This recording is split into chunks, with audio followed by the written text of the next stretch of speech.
I narrate stories on YouTube. Nothing big. Just a hobby, really. An outlet. But lately, my mic's been picking up something strange. Is something wrong? Is this on? God, I swear my setup never picks up audio on the first try. Whatever. I don't have time to fiddle with the settings tonight. I need to tell you my story before it's too late. My name doesn't matter. Not anymore. What matters is that thing. The thing upstairs. I don't think I can keep it out much longer. I don't know how to explain this properly. I'm not even sure where it all began. I guess I saw signs when I was a kid, but I don't think much of them. No one ever does. They're just childhood fears, right? Shadows in corners, whispers in the night, dreams that feel a little too real. But looking back, I think something was always there. Watching. Waiting. Anyway, let's start over. It all spiraled out of control when I started my YouTube channel during university break. I called it The Rotting Prince, a horror narration channel. People always told me I had a calming voice, the kind that could lull someone to sleep. I thought maybe I could use it to breathe life into the terrifying, give stories a pulse. Not many people listened, just around 120 subscribers, lost in the sea of AI narrators and algorithm-friendly content. But I didn't care for the fame. I just liked telling stories. That little trickle of validation I got from my tiny audience. That was enough to blind me. To make me ignore the signs. I live on the outskirts of the city, where the roads crack and vanish into trees, and the signal bars drop to zero. It's just my family and I in this rotting old house, clutching the edge of the forest that always feels like it's creeping a little closer. South of the property, there's a thick line of trees, blackened bark, crooked roots, crow's nests by the dozen. Every evening, just before sunset, they scream like damned souls, loud enough to rattle the windows. At first, I thought it was perfect. The crows gave my recordings an eerie atmosphere, a free ambient soundtrack. But listeners complained, said it was distracting, said it gave them migraines. One even said she heard some whispers beneath the cause. I tried to ignore that one. Recording in the afternoon helped for a bit. The crows were quieter then, but that schedule clashed with my university stuff. Webinars, thesis meetings, life in general. I needed another solution. I thought about recording upstairs. There were a few empty rooms on the second floor, unused since my grandma's passing. But the only room that was truly soundproof was her old study. That room, it was different. After Grandma died, my father turned her study into his office. No one was allowed in there. "Your dad needs space," Mom would say. "He's working on something important." It was the only place in the house that still smelled like her perfume, where the dust settled like snow on books too old to touch.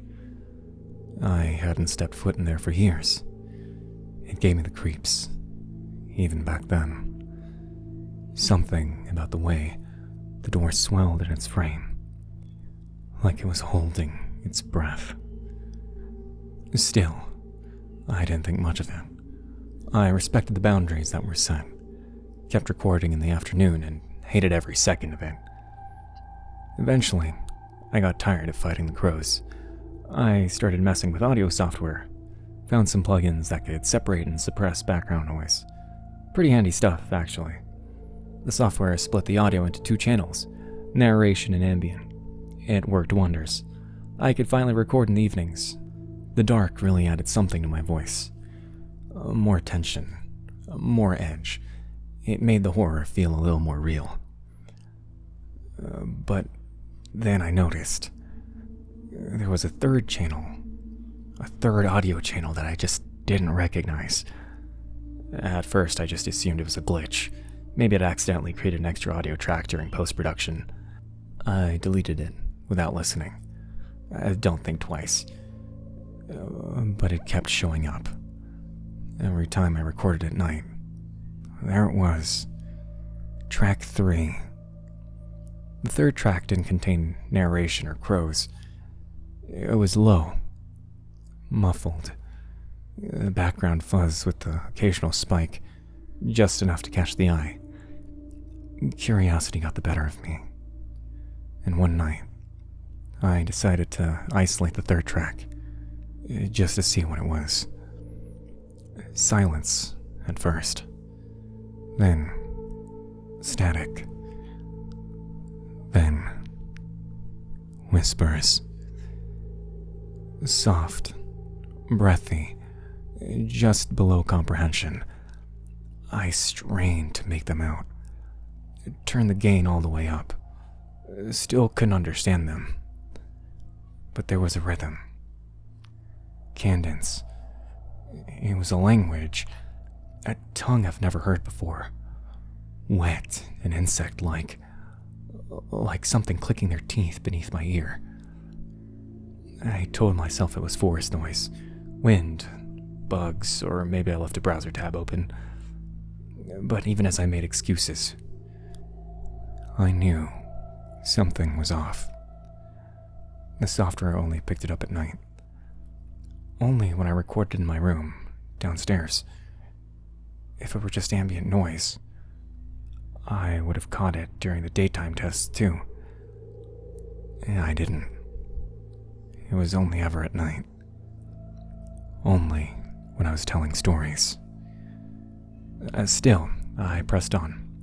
My channel was doing better. The quality of the recordings had improved. I was narrating better than ever. I was getting bolder, braver, stupider. And then my dad left for a trip. Something about a conference. My mom was staying with a friend for the weekend, and the house was mine. Empty. Silent. Perfect. I did something I promised I never would. I went upstairs. I opened the door to Grandma's study. The air inside was heavy. Cold in a way that didn't make sense. Like walking into the belly of a cave. Dust lay thick across the desk, the shelves, the floor. But there were no footprints, no signs of use. And yet, I knew Dad had been in here, using it daily. I could smell his aftershave. Faint, but recent. Still, everything looked untouched. The walls were covered in old portraits. Family members, I assumed. Their eyes were smeared in shadow. Brushstrokes rubbed away like they'd try to erase themselves. In the far corner, a tall wooden bookshelf tilted toward the desk like it was eavesdropping. The desk itself was massive, carved with patterns I couldn't make out in the dim light. I set up my mic, plugged into the laptop, and started recording. Silence. For the first time. No crows. No creaks. No hum of appliances. Just me. And something else. When I played back the audio that night, there was no doubt. The third track was louder. Stronger. The whispers were clearer now, layered and overlapping. My skin crawled as I listened. And then I heard it. 4 words. Your body. Give. Mine. I slammed the laptop shut. Obviously, I didn't sleep that night. Every time I closed my eyes, I saw the waveform of that third track. Jagged and twitching. It wasn't normal audio. It moved. Like something alive. Like it was struggling to speak through the static.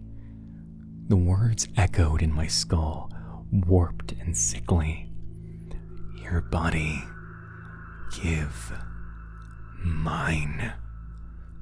It wasn't a request. The next morning, I told myself it had to be some kind of prank. Maybe a corrupted file. Maybe some freak audio artifact from the insulation in the study. That kind of thing happens, alright? I tried to rationalize. I really did. But as I went about my day, things started to feel wrong. The crows weren't screaming that evening. That alone should have been a blessing. But instead, it made my skin prickle. The silence outside was too clean, like something had pressed mute on the whole forest. I walked upstairs again, drawn to the study like a moth to a broken light. It was still cold, still dark, but I felt watched. I stood in the middle of the room, staring at Grandma's old desk. Something about it tugged at my memory. The carvings on its surface weren't decorative, at least not in the usual way. They were symbols, ancient, uneven, like a child had drawn them while convulsing in fear. I should have left then, but my curiosity got the better of me. I sat up again and recorded a short story. Just 10 minutes. Something to see if the track would appear again. When I finished, I exported the audio and split the files. 2 channels. 3. No, 4 this time. The 4th track wasn't audio. It was a sequence of tones, high-pitched, inhuman, pulsating in a rhythm like a heartbeat. It made me dizzy to listen to it, like it was scratching at something inside my ears. I heard a faint knock. I froze. Listened again. Nothing. I left the study. From then on, the house didn't feel like it was mine. I'd catch shadows slinking past open doors, always upstairs. When I climbed the steps, it felt like they'd vanished. When I came back down, I'd hear faint movement behind me. My bedroom light flickered when I passed under it. I started sleeping with the hallway light on. But the worst part? I kept going back upstairs. It was like my feet moved on their own, like the house wanted me to return to the study. I'd find myself opening the door without meaning to, just standing there, staring at the desk, and breathing in the dust, listening. I stopped uploading for a while. I said I was sick, but the truth was I couldn't bring myself to narrate anything anymore. Every time I tried, the words felt wrong in my mouth, like they weren't mine, like I was reading from a script that was writing me. Then one night, I just snapped. I stormed into the study with a flashlight and started tearing it apart. I didn't know what I was looking for, but I knew something was hidden. I could feel it in the walls, under the floorboards, in the desk. That's when I found the compartment.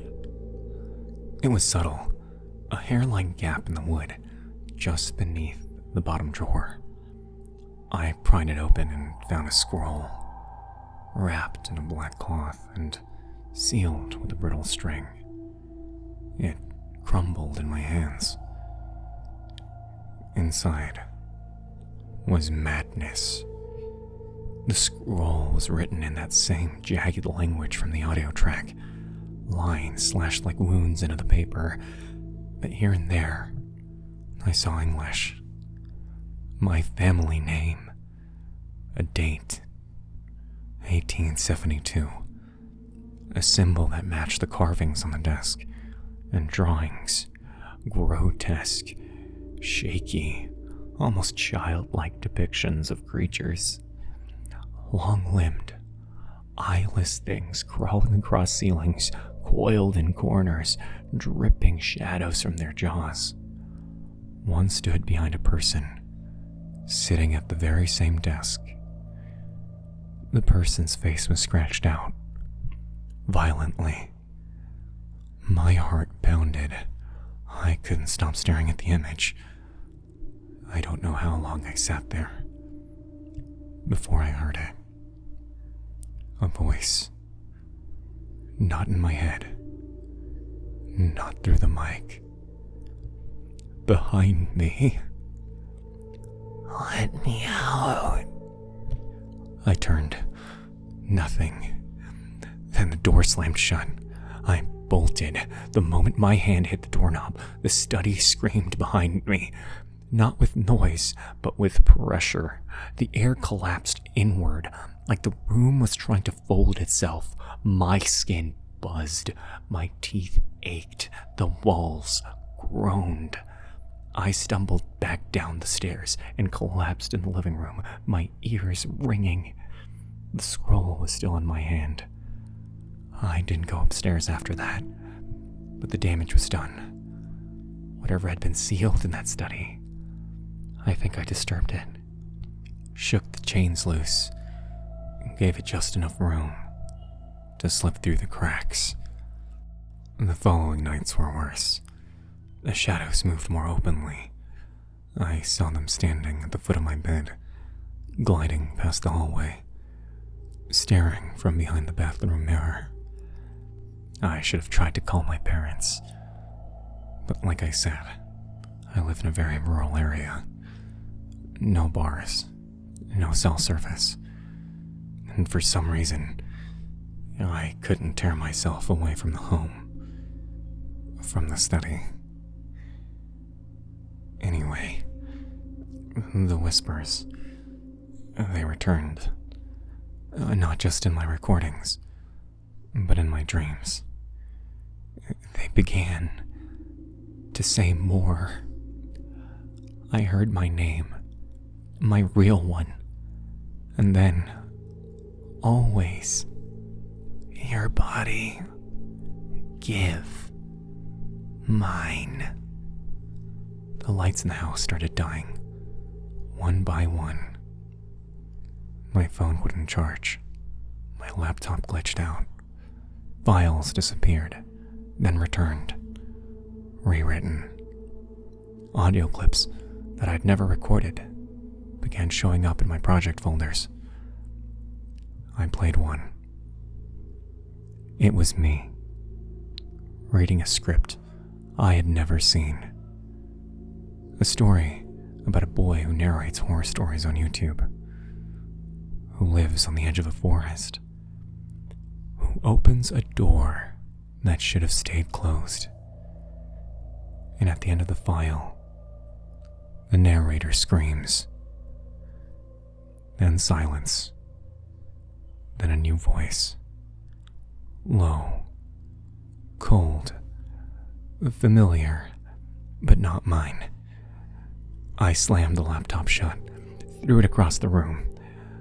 But when I turned around, the screen was still on, and the waveform was still moving. I tried everything. I deleted every file. I smashed the mic, tried to burn the scroll. I even leave the house for a while, try to stay with my friends, sleep in my car, but it doesn't matter. It's not bound to objects.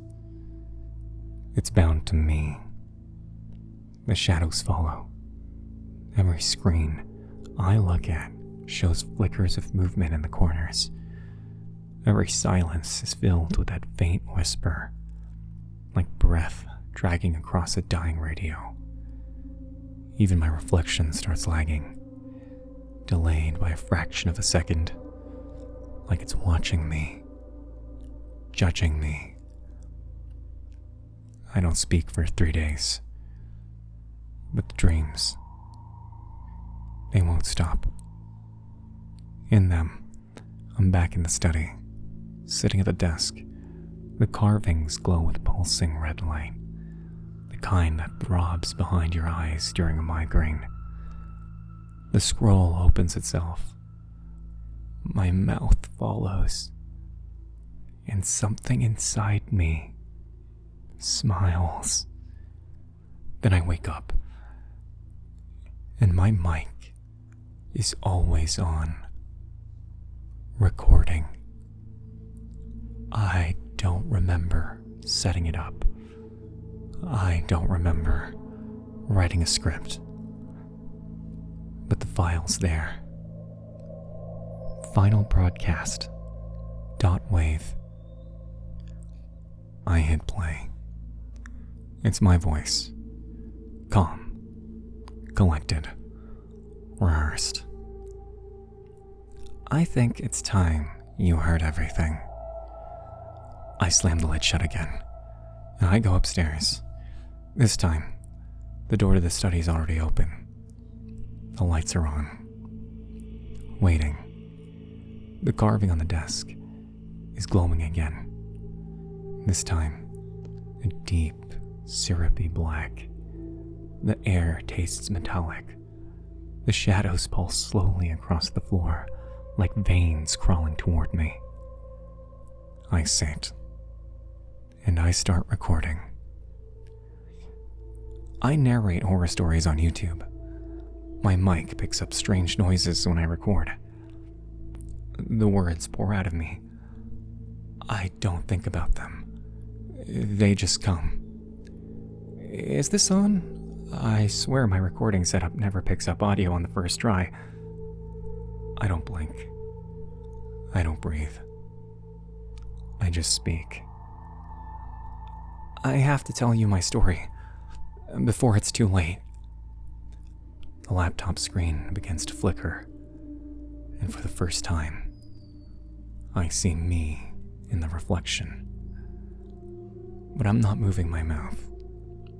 And yet, the narration continues.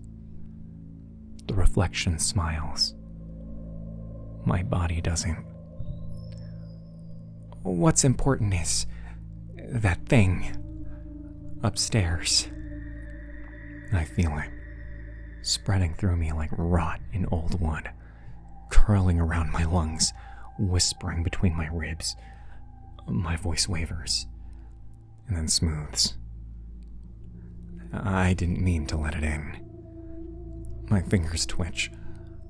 My voice, my stories, they were just invitations, weren't they? I try to pull away, but my hands stay firm on the desk. I'm not sure when it started, but I think it's always been there. And now, my voice changes. It slips an octave lower, becomes steadier, hungrier. Now, it's mine. The reflection speaks before I do, and I follow. My mouth opens wider than it should. My smile stretches unnaturally. You see it now. You're still watching, still listening. Good. You've been such loyal listeners. I say, it says through me, I appreciate that. I tilt my head toward the mic, crack my neck. The sound is wet. I believe in telling the truth in horror. That makes a story real, yes? I blink, but my eyes don't close all the way. There's too much white showing. I want you to remember this next time you click a video. Next time you hear a voice that sounds almost human. Almost like someone you could trust. A voice like mine. My hand moves to adjust the mic. Perfectly precise. The laptop screen goes blank. All that's left is waveform. beating like a heartbeat. I think we'll keep this channel going. It has such potential. The voice is silk now. Deep. Velvety. Me, but better. So, my dear listeners, the lights flicker. The study creaks. Let me tell you a story. My eyes lock onto the camera lens, and the last flicker of me disappears behind the glass. About how I stole a voice